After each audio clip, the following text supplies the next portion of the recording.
years, for 300 years, they tried to find the secret of how did he produce this magical sound. One of the theories was that he knew how to choose the wood. And he would go to little vaults and he would tap on trees and he would choose a particular tree. And then they thought that part of it was the way it was cut. Now this instrument, you can see the stripes go this way because it was cut this way. Normally a violin has a joint. Now this is maple. It's a 40-year-old piece of maple from the forest of Little Vault, and it's cut across. He's recently made an instrument which I had him make for a friend of mine, which is what they call a slab back, where they cut it this way, and it looks like a tiger with stripes going across that way. Now his instrument, which Philip and Karen have heard, is a magnificent instrument, but that tree was 150 years old. Now, the theory that we've got is made to be identical. It's made to be identical pattern. And the theory there is that it has retained less moisture. And because there's less moisture in it, it's changed the entire sound. When they made this, that's maple from Little Vault. The belly is pine from Switzerland. The ivory comes from South Africa. The pegs are hand-carved in France on the tailpiece. The goldwork comes from America, and then of course the gold leafing was done in South Africa.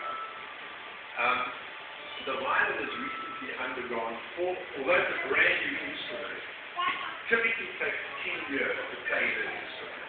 It's like a wine. You can go and drink a 2008 bottle of Cabernet Sauvignon, but 5 years later it's better. Now with a violin, you often hear people say violins improve with age. They improve with age if they are played. If they are not played, they don't improve with age. It's a light. Pianos deteriorate with age. You don't want to buy an antique piano unless it's completely renovated, but the last thing you want is an old piano. So this instrument is a brand new instrument, and it started, it needs 10 years of playing in, and we found a guy in New York called Simonovich. Simonovich lived half the time in a medical institution in Belgrade, and the other half of the time he earned a living setting up the tonal color of violins. And all he does for $4,000, he's working on an instrument now for Rifca film. It's a Stradivari made in 1690. And all he's done between the belly and the back is a sound base. All he does is he moves the sound and finds within a thousandth of a millimeter the spot that will give you the sound you want. Now, that can affect the sound in many ways. It can bring out the lower register, it can give you brilliance in the upper register, or it can create a balance between the upper and lower register. Now, with this violin, the part that I was uncomfortable with when I bought it was it didn't have the roundness and the balance, and I wanted it to bring a roundness and a balance. So he spent 4 months moving the sound post. He made a new bridge for it. He then thinned out the fingerboard, and 4 months later, it's a completely different instrument. It doesn't even remotely sound like the one that was originally produced.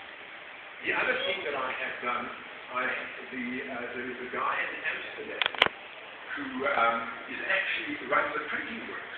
He develops inks, and for 40 years he's analyzed the varnishes of Stradivari, because everybody analyzes Stradivari. I mean, when you grade this, they know within a thousandth of a millimeter what the thickness is. And Stradivari had about 5 different patterns. During his lifetime, some of these violins were bigger, smaller, thicker, thinner, more wood, less wood, and he constantly tried to improve the pattern. And there are many books that have been written about how the secret of the Stradivari is in the varnish.